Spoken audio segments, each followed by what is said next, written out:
Good morning, brothers and sisters. Today is Workers' Day, and we stand in support of workers' rights. We support fair pay in the workplace to combat the high cost of living. We support a safe work environment free from health hazard. And we know that we have an administration in office that doesn't care about workers. All they're concerned about is self-enrichment and nepotism. And they use taxpayers' dollars to enrich themselves and to fix, as Gaston Brown did here in his administration, his son's property on Friesel Road.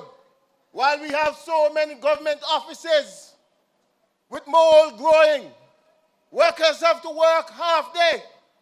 Workers who are getting sick, workers who are suffering because they do not have a safe work environment.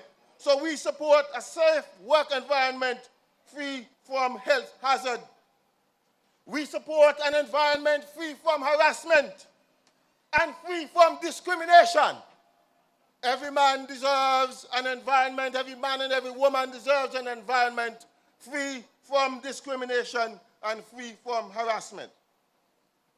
Workers deserve a government that put workers' rights above self, that put workers' rights above enrichment and nepotism. Workers deserve a government that puts accountability and transparency at the front of its governance framework.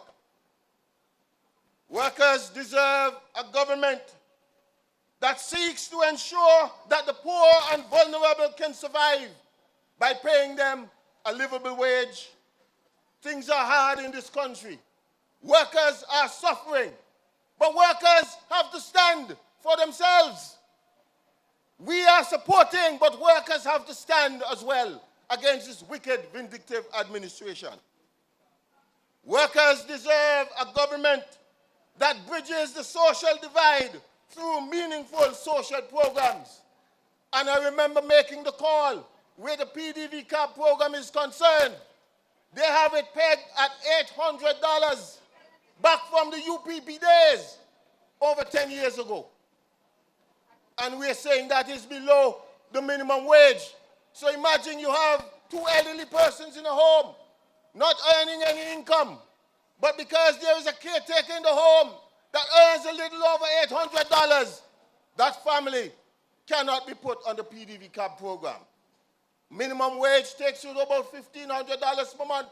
And so we are saying that the government must make a move to ensure that the PDV cab program is set at $1,500 as the entry level.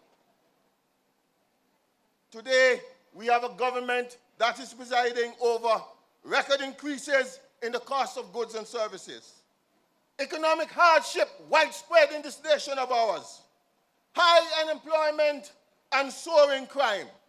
We need rescue. We need help. Urgent relief is needed.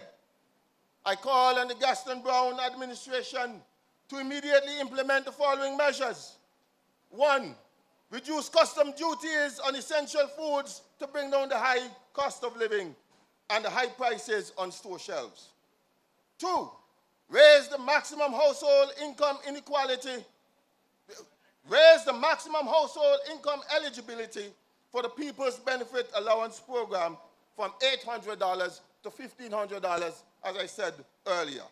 And 3, strengthen the oversight of the Price and Consumer Division in order to adequately address price gouging. Consumers must be protected. Workers must be protected. This ABLP administration is not a workers' government, and the people of Antigua and Barbuda deserve a workers' government. We have to get rid of this ABLP administration. But as I said earlier, workers must stand up. All of us must stand up against this wicked, vindictive government. Workers must unite. There is too much disunity among workers. Workers must unite in order to protect themselves and their families. Workers must unite in order to protect their interests. Workers must unite for the sake of the development of Antigua and Barbuda. Long live the working class people of Antigua and Barbuda. Long live the working class people of Antigua and Barbuda. Long live the Antigua and Barbuda Workers' Union. One love.